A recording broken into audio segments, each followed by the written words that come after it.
सुन, कितने का दिया ये? मुझे नहीं पता। तुझे नहीं पता तो फिर किसे पता होगा? ऐसे करते हैं काम, कोई कस्टमर आता है ना तो बहुत तमीज से बात की जाती है उससे। देखिए, आपको कोई गलतफहमी हो रही है, मुझे सच में नहीं पता है। तुझे नहीं पता तो फिर किसे पता होगा? ओह अच्छा, कहीं तू चोर तो नहीं है और इस साइकिल से चोरी करने तो नहीं आई है? आपको किस एंगल से चोर लग रही हूँ मैं? तू चोर ही नहीं बल्कि एक लो क्लास इंसान लग रही है, जो कि बहुत ही बदतमीज है। मैडम, ये क्या बोल रही हैं आप? आपकी अकल तो ठिकाने में है ना? और कब की मैंने आपके साथ बदतमीजी? ओह बस कर, ये भोली शक्ल बनाने की जरूरत नहीं है। बहुत अच्छे से जानती मैं तुझ जैसी लड़कियों को। उल्टा चोर कोतवाल को डांटे। मैंने तो आपके सवाल का सीधा सीधा जवाब दिया, लेकिन आपने तो राय का पहाड़ बना दिया। आप इसी तरीके से बात करती है लोगों से? अपने पेरेंट्स से यही सीखा आपने कि दूसरों का कैसे मजाक बनाया जाए या कैसे बदतमीजी की जाए उनके साथ?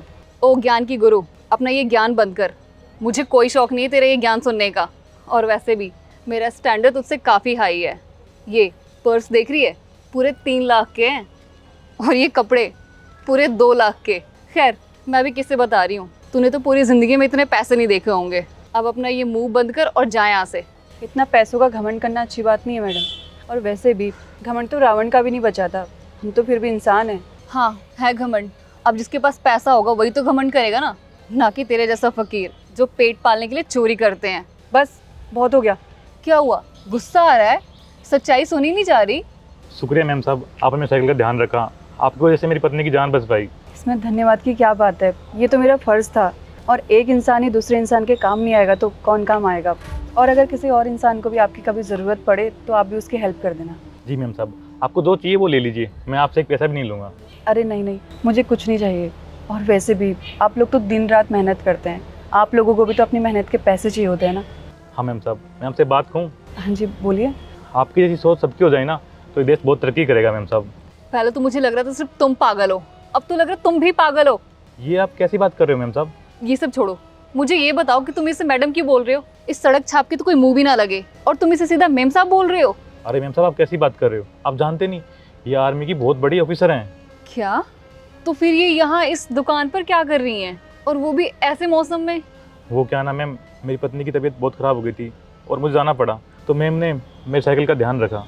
अच्छा, सॉरी मैम, मुझे माफ़ कर दीजिए। जाने अनजाने में पता नहीं मैंने आपको क्या क्या बोल दिया। मुझसे बहुत बड़ी गलती हो गई। तुम्हें पता है एक आर्मी ऑफिसर अपनी पूरी ज़िंदगी बॉर्डर पर निकाल देता है, फिर चाहे कैसा भी मौसम हो, सर्दी हो या गर्मी हो, वो बॉर्डर से तस से मस नहीं होता है। जानती हो क्यों? ताकि उसके देश के लोग सेफ रहें और चैन की नींद सो सके।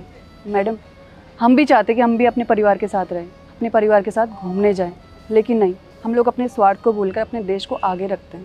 लेकिन कभी कभी हमें अफसोस और दुख होता है कि जिन लोगों के लिए हम अपनी जान दांव पर लगा रहे हैं वो लोग इस लायक है भी या नहीं। तुम जैसे घटिया सोच के लोगों की वजह से ना ये देश कभी आगे नहीं बढ़ पा रहा है। मैम, आप बिल्कुल सही कह रही हैं। मुझे समझ आ गया कि मैं बहुत गलत थी। अभी आपको पता चल गया कि मैं एक आर्मी ऑफिसर हूँ, इसलिए आप मुझसे माफ़ी मांग रही हैं, वरना अभी तक आप मुझसे कितनी बदतमीजी से बात कर रही थी। और क्या कह रही थी आप कि मैंने कभी इतने पैसे नहीं देखे होंगे, एकदम लो क्लास हूँ मैं।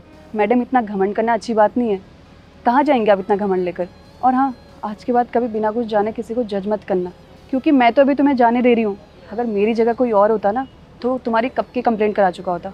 I am really sorry ma'am, मैं आज के बाद ऐसा कभी नहीं करूँगी, और किसी को देखा ऐसे करते हुए तो उसे भी रोकूंगी।